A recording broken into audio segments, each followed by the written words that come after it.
Tushda elektron pul ko'rishning ta'birlari. Elektron pul tushda paydo bo'lsa, bu sizning moliyaviy holatingizni, mablag'laringizni boshqarish qobiliyatingizni bildiradi.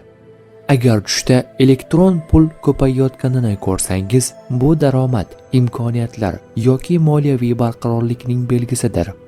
Agar tushda elektron pul yo'qolsa yoki o'g'irlanayotgan bo'lsa, bu moliyaviy xavf, mablag'larni yo'qotish yoki noto'g'ri qarorlar haqida ogohlantirishi mumkin.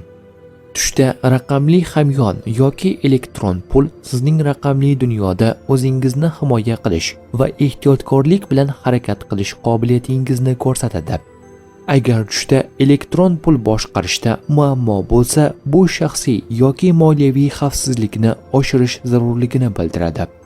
Tushda elektron pullar sizning zamonaviy dunyoda raqamli imkoniyatlar, moliyaviy erkinlik va xavfsizlik bilan bog'liq ongli yoki ichki ehtiyojingizni aks ettiradi. Tush ta'birlari bashorat emas, barcha narsani bilguvchi zot yagona Allohdir.